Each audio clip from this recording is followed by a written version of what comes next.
Hoje, nós vamos conversar sobre a CEMIG, elétrica do estado de Minas Gerais, que veio mostrando belo crescimento da sua cotação, junto com altos dividendos já para cima dos 2 dígitos, além de ser uma das empresas mais bem diversificadas na sua atuação no setor de utilidade pública aqui no Brasil.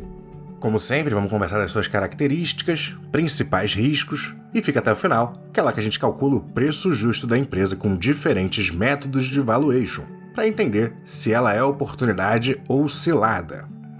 Se gostar do vídeo, deixa seu like, se inscreve no canal e aproveito também para te convidar a ser membro aqui do nosso canal. Além dos vídeos saírem antes para os membros, esses também recebem acesso a 2 plataformas exclusivas aqui do nosso canal para evoluir a sua jornada enquanto investidor. Uma de análise fundamentalista das nossas empresas aqui brasileiras e libera por completo todas as funções do nosso site de valuation. Então, se quiser evoluir como investidor enquanto ajuda o canal, venha ser membro. A CEMIG se encontra numa situação no mínimo curiosa. Em termos de operação da empresa, ela está sem dúvida muito forte, vem mostrando resultados cada vez mais positivos, seja na ótica do lucro líquido, do EBITDA, das margens que ela está conseguindo no mercado ou até do seu ROI. Ela também segue tendo uma diversificação muito saudável dentro do setor. Apesar de ser majoritariamente uma distribuidora, que é o segmento mais arriscado do setor elétrico, ela tem uma boa parte do seu EBITDA vindo da geração, seguido de distribuição de gás. Então, apesar de ainda ser distribuição de energia, é com um outro perfil de risco nessa operação, então é uma diversificação, e é uma empresa bem completa, tendo também um pezinho na transmissão elétrica e até na comercialização de energia. Esse mix de atuações garante que ela seja uma boa opção para a exposição ao setor elétrico como um todo em uma única empresa. Isso é claro, se os riscos valerem a pena, que é como a gente vai ver lá na frente. Ainda olhando do lado positivo da empresa, temos toda a resiliência do setor, que é essencial para a vida dos brasileiros e das empresas, além da perenidade dos locais de atuação. Então é praticamente ali um monopólio no estado de Minas Gerais, como é característica do setor de utilidade pública. Afinal, é um setor que exige um investimento vasto em infraestrutura e não vale a pena um competidor construir uma infraestrutura paralela onde essa estrutura já existe. E bem, nesse vídeo eu vou inverter a ordem das coisas, eu vou passar primeiro pelos seus indicadores fundamentalistas, então comentar os seus riscos e, ao fim, revisar seus resultados mais recentes para a gente poder calcular seu preço justo. Já aproveito para apresentar a primeira das nossas plataformas de análise fundamentalista, em parceria com a Minoritários, onde a gente pesquisa a empresa em questão. Já vemos o nosso rating exclusivo aqui do Bit by Bit, construído pensando nos pilares filosóficos daqui do canal. A gente vê que ela tem uma margem líquida satisfatória, um crescimento do lucro muito bom, recorrência de lucros muito forte, retorno sobre o patrimônio líquido, o ROI, também alto, o ROIC também bastante alto, um EBIT satisfatório, tá com um PVP atrativo, um preço sobre lucro mais ainda, EV/EBITDA também está atrativo, o dividend yield maravilhoso, como a gente vai ver mais à frente, um payout super seguro e indicadores de dívida, tanto dívida líquida por EBITDA quanto a dívida bruta pelo patrimônio líquido muito atrativos, mostrando muita solidez na empresa. Inclusive, quando a gente está olhando aqui para a CEMIG 4, que não tem tag along, a gente está com um PL de 3,97 vezes, ou seja, mesmo sem crescer, em menos de 4 anos, a empresa já vai ter lucrado o que você está pagando por ela agora. Em termos de PVP 1,13 também bem atrativo, um dividend yield muito alto de 10,32, muito atrativo, um ROI de 28,54, o EV/EBITDA 3,33 vezes, também super controlado, uma margem líquida bem alta de 20,74 vezes, mas aqui vale ressaltar, tanto no ROI quanto na margem líquida, quanto até no lucro por ação mesmo, a gente tem alguns efeitos não recorrentes que aumentaram esses indicadores. Quando a gente olha a questão de dívida líquida por EBITDA, 0,64, muito controlada essa dívida, nenhuma preocupação em termos de dívida aqui. Quando a gente olha a evolução de verde aqui da sua cotação, de azul, o lucro por ação da empresa, a gente vê que ela tem trazido um ótimo crescimento no seu lucro. Se a gente olhar para cá, em vez de olhar para o lucro, a gente vai botar em azul a margem de lucro, a margem líquida. A gente vai ver que desde 2016, com a reestruturação que eles deram início, eles conseguiram um ganho de margem muito grande. Isso é um ponto muito positivo para a empresa, conseguindo trazer essa bela evolução na sua margem líquida. Se a gente olhar a margem EBITDA, é um movimento similar, demorou um pouco mais até mostrar um crescimento de fato, mas logo retoma essas altas e vem para patamares cada vez mais interessantes. Se a gente olhar o ROI nesse mesmo período, a gente também vê esse ganho de eficiência desde 2016 aqui através do ROI. Então, sem dúvida, a empresa que está fazendo um movimento muito positivo, está entregando ótimos resultados, está ganhando eficiência, continua crescendo sua receita líquida com muita solidez. Junto disso, sobe o EBITDA, sobe o lucro líquido, sobem as margens, como a gente já falou e está vendo aqui, com um histórico de fluxo de caixa livre bastante consistente desde 2016, entregando um fluxo de caixa livre positivo aqui nos últimos 12 meses em 1,4 bilhão de reais, sendo que já foi mais perto de 3,4, 2,6, então podendo até recuperar um pouquinho esse fluxo de caixa livre, com um patrimônio líquido que só cresce, mais uma vez mostrando muita solidez na gestão da empresa, e uma empresa que a gente viu muita venda dos insiders até aqui 2023, especialmente setembro de 2023, e a partir de dezembro de 2023 a gente está vendo uma tendência de compra por parte desses insiders. Ressalto também o forte histórico de bonificações da CEMIG. Aqui a gente está olhando a CEMIG 4 e a gente vê que em 2024 tivemos uma bonificação de 30%, ou seja, quem tinha 100 ações passou a ter 130 ações. Em 2023 não vimos bonificação, mas em 2022 mais uma de 30%, em 2021 teve uma de 11,5%, em 2020 uma de 4,11%. E considerando que mesmo nesse período que a gente viu das bonificações, o dividendo por ação seguiu crescendo, essa bonificação gerou bastante valor ao acionista. No final você recebeu aqui 61 centavos em 2020 para cada uma das suas 100 ações. Aí em 2021, você mesmo sem comprar mais, ganhou mais ações via bonificação e o dividendo continuou crescendo. Mesma coisa 22, 23 uma pequena queda, mas que já vem se recuperando em 2024. Então o acionista tem se beneficiado bastante das bonificações da CEMIG. E para fazer essa bonificação de 30%, eles gastaram aqui 1,8 bi da reserva de capital e 1,4 bi da reserva de lucros. Então ali perto de 3,3 bi de reais. Isso trouxe uma grande queda nas reservas de capital e de lucros da empresa, que atualmente estão bem mais reduzidas, porém, só na reserva de lucros eles têm aqui mais 10,1 bi. Então eles ainda teriam espaço para continuar essas bonificações, pelo menos por mais alguns anos. E nos preços justos automáticos, a gente tem aqui um preço justo de 16,93 no Graham modificado, que nos daria uma margem de segurança boa de 52%. No método Bazin, exigindo no mínimo 6% de dividendos, o seu preço justo estaria aqui em 19,12, dando uma margem de segurança ainda maior de 72%. Porém, no PVP histórico, seu preço justo fica aqui em 12,3, com menos margem de segurança. Mas esse não é o valuation calculado direitinho por nós. Esse aqui é o método automático, com base nos seus dados. A gente sabe que é importante dar aquele toque pessoal no valuation, e é isso que a gente vai fazer daqui a pouquinho. Antes, eu quero passar pelos seus riscos e então pelos seus resultados. Sem dúvida, pelo que a gente viu até aqui, a gente tem uma empresa de bastante qualidade, com um histórico muito bonito, com números muito atrativos.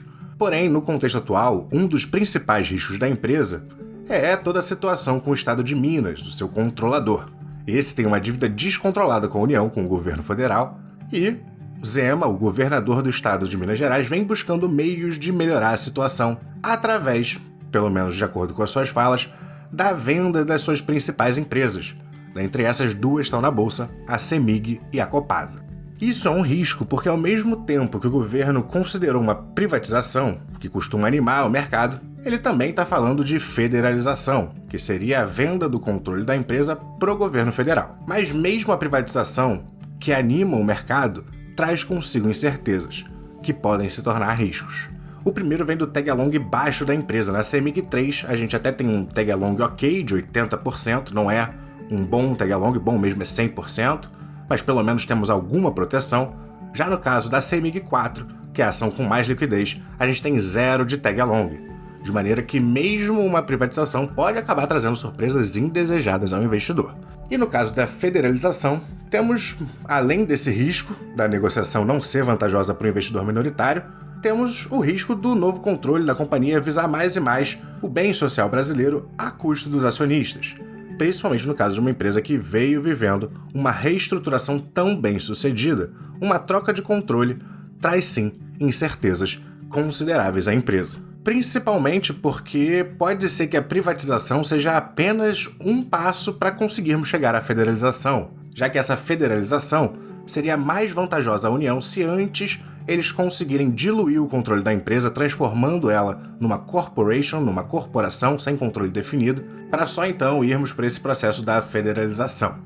E aproveito desse momento para a gente reparar como, infelizmente, muitas vezes, os interesses financeiros do mercado não se alinham com os interesses de bem-estar social e econômicos da população como um todo. Então, o uso de empresas públicas para subsídio, especialmente de utilidade pública, pode ser benéfico para a economia do país como um todo, ao mesmo tempo que é um risco para a CEMIG. Afinal, a gente sabe que empresas controladas a nível federal são historicamente muito mais utilizadas para esse tipo de programa, enquanto as de nível estadual, apesar de também terem esse risco, são menos suscetíveis. Então, de um jeito ou de outro, com a federalização da CEMIG, ela, pelo menos na minha visão, entraria num outro patamar de risco no que diz respeito à interferência estatal.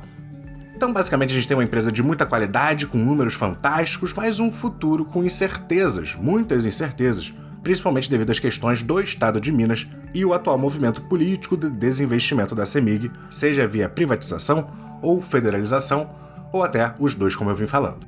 Mas vamos olhar seus resultados para entender um pouquinho mais de como está vindo a empresa. Estamos olhando aqui o terceiro trimestre de 2024, onde ela alcançou o maior rating da sua história, baseado aqui na Fitch, que é a empresa de rating da qualidade de crédito das outras empresas. Bateram o melhor EBITDA que eles já conseguiram, tiveram uma venda da Aliança Energia com um ganho de capital de 1,6 bilhão de reais, e por isso que eu falei que tiveram não recorrentes que afetaram positivamente os seus indicadores, tanto lucro, quanto margem, quanto ROI, tanto que a gente vê um crescimento enorme do seu EBITDA, porém o EBITDA recorrente com uma queda de 10,3%. Mesma coisa no lucro líquido, um crescimento enorme, porém uma queda de 9,3% no recorrente. Como a gente já viu, a alavancagem da empresa é muito satisfatória, inclusive caindo bastante desde 2019, diminuindo o risco desse lado do endividamento da empresa, ainda mais nesse momento de Selic bastante alta e continuando a subir. Aqui a gente vê também a melhora no indicador das perdas, tanto reais quanto regulatórias. Isso é parte do que permite a melhora da margem da empresa, a melhora do ROI da empresa. A gente vê inclusive um crescimento dos custos acima da receita, mas isso aqui olhando só o terceiro trimestre. Aqui a gente tem dois indicadores de qualidade, o DEC e o FEC.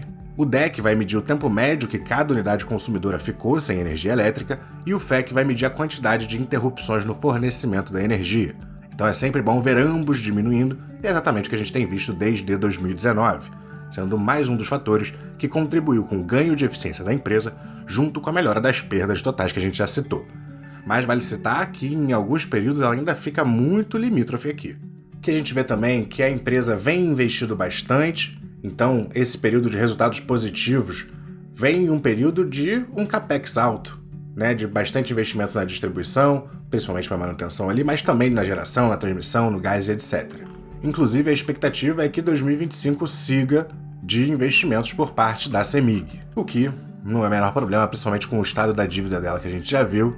Então podemos vir aqui para o valuation da empresa. Vou procurar direto aqui a CEMIG 4 e depois do valuation eu dou os meus pitacos. Vamos começar pelo método de Graham, onde, como a gente viu que tiveram efeitos não recorrentes, eu vou diminuir esse lucro, tá? Vou trazer para 1,80, com um crescimento de 10% que eu acho razoável, 11% de taxa de desconto, a gente chegaria a um preço justo de R$ 20,52. Olhando para o método de Gordon, com base nos dividendos, a gente pode estimar um crescimento, digamos aqui, 3,5% para esses dividendos. A gente chegaria a um preço justo de R$ 19,67. Vou também usar o método de desconto de fluxo de dividendos com as mesmas premissas, somado aqui de uma taxa de crescimento perpétuo de 2% para esses dividendos, com 8% de desconto perpétuo, trazendo mais uma vez o nosso preço justo aqui para R$ 19,63. E para finalizar, vou usar o desconto de fluxo de caixa, que é um dos métodos mais importantes, principalmente quando a gente tem uma empresa que tem um fluxo de caixa livre já consistente.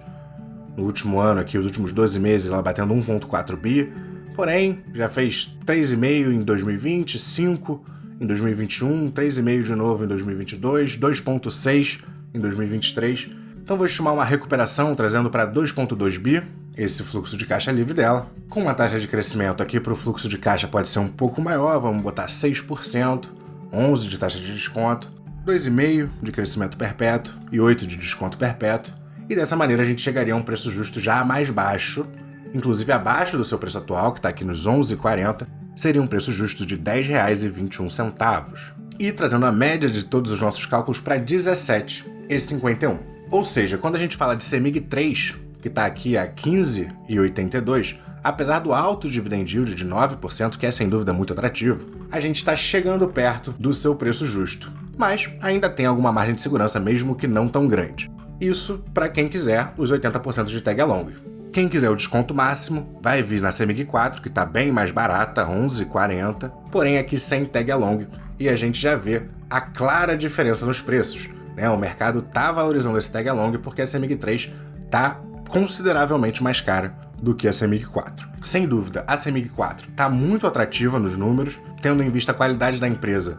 Esse tipo de patamar de preço é de arregalar os olhos, porém tem muitas incertezas envolvidas nessa tese. Quem já carrega a empresa, eu acho que é segurar, mantém ela, continua tendo qualidade. Vamos deixar ver o que vai acontecer. Inclusive, eu já fiz vídeo dela, quando eu vi mais oportunidade nela. Para quem entrou na época, acho que o movimento é só segurar mesmo, porém tem um pouco de incertezas demais para eu me sentir confortável de fazer maiores aportes no momento atual. Então, até tá barato. Quem quiser aproveitar, acho que pode fazer algum sentido com posições não muito grandes devido a esse alto volume de incertezas. Mas, sem dúvida, é uma empresa de muita qualidade, com números maravilhosos, e se todo esse assunto de privatização, de federalização ficar de lado e a empresa só puder continuar sendo o que ela já é, gerida como ela já é, eu acredito que vai ser um maravilhoso investimento. É só mesmo esse cenário de incertezas que me deixa com um pouquinho mais de pé atrás no momento atual. Inclusive, me diz aqui o que você acha. Você acha que a CEMIG é oportunidade nos preços atuais? Você também fica preocupado com essas incertezas aí? Bom, deixa sua opinião aqui nos comentários. Se você quiser procurar uma empresa elétrica que eu acho sim que está em oportunidade, vou deixar aqui no final do vídeo, então você já pode partir para assistir. Muito obrigado por assistir até aqui, bons investimentos e até a próxima!